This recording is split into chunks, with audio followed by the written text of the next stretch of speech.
Good evening, Bahamas. I'm Testifies Munnings. Welcome to the Bahamas Tonight, the National Report. It's good to see you on this Wednesday. Topping national news tonight, Minister of Health, Dr. the Honorable Dwayne Sands, taking the witness stand today in the bribery trial of former Public Hospitals Authority Chairman Frank Smith. He was called to give evidence in connection with a $1.8 million contract granted to a cleaning company months after charges were filed against Smith. Jimenita Swain leads us off tonight from the Supreme Court.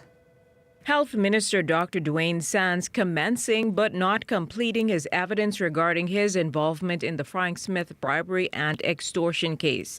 It's been revealed that Dr. Sands approved a $1.8 million contract to Barbara Hanna's company, Magic Touch Cleaning, months after these charges were leveled against Smith.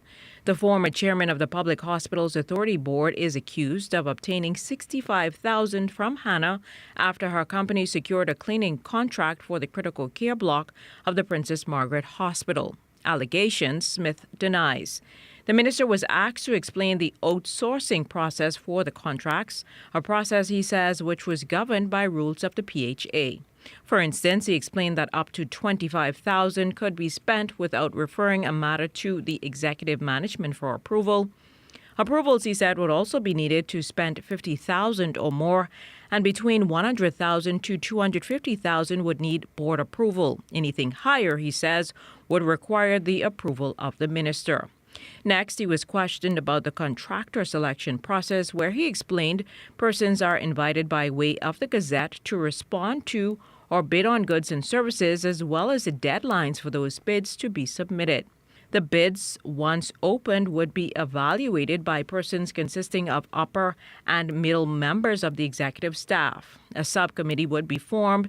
Sands said they would then compare the bids for items inclusive of cost, quality, value, and experience, and prepare a typewritten report, which is then forwarded to executive management. Dr. Sands says the board is empowered to accept, reject, delay, or revise any recommendation of the tenders committee.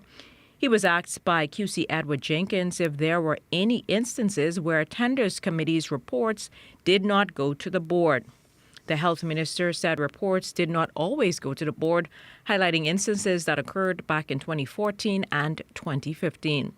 Now, Smith's attorney, Queen's Counsel Keith Knight, requested a signed copy of Sands' statement and questioned why a notice of additional evidence was not provided by the Crown, as the witness was speaking to elements not included in his statement, something Knight considered an embarrassment. The Crown sought to rectify the issue by conducting another interview with Sands. The health minister returns to the witness stand at 10 a.m. Thursday morning. Chief Magistrate Joyanne Ferguson Pratt is presiding over the case. Jimenita Swain, ZNS Network News.